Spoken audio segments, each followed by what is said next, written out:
De la semaine, ce sont les 40 ans de carrière de Jeanne Masse. Mais oui, Jeanne Masse qui a commencé sa carrière à peu près en même temps que Mylène Farmer d'ailleurs. Ouais. Hein.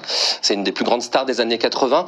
Je vais vous resituer d'ailleurs pour vous rendre compte à quel point c'était quelqu'un d'énorme dans les années 80.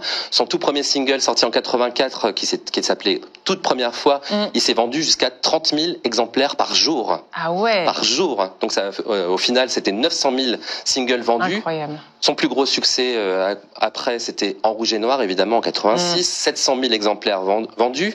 Et Jeanne Masse est aussi la première artiste à avoir été couronnée meilleure artiste de l'année aux Victoires de la musique. Et c'est surtout la première artiste féminine à avoir fait Bercy. C'était en 1989. Oui, c'était la première femme. Wow. Voilà. Et donc à partir des années 90, elle a pris son indépendance. Elle a pris des choix artistiques plus radicaux.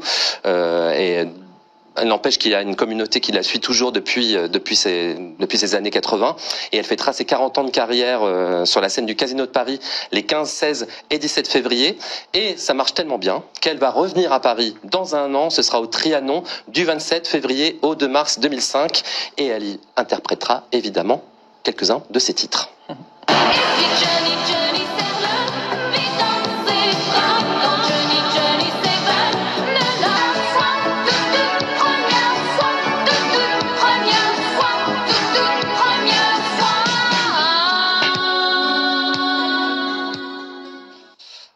J'ai dit 2005, c'est 2025, les prochains concerts de Jeanne Masse au Trianon à Paris. Et donc pour fêter ses 40 ans de carrière, Jeanne Masse a sorti son 18e album studio. Il s'appelle Phosphore, le voici. C'est un album au son électro et on va en écouter un extrait. Joli. Ah oui, très jolie pochette. On va en écouter un extrait qui s'appelle Dernière Song.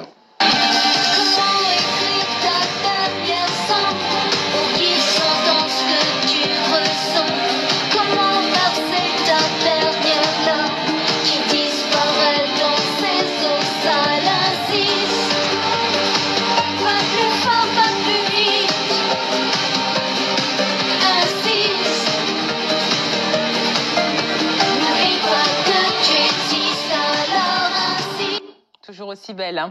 Allez, une autre chanteuse star des années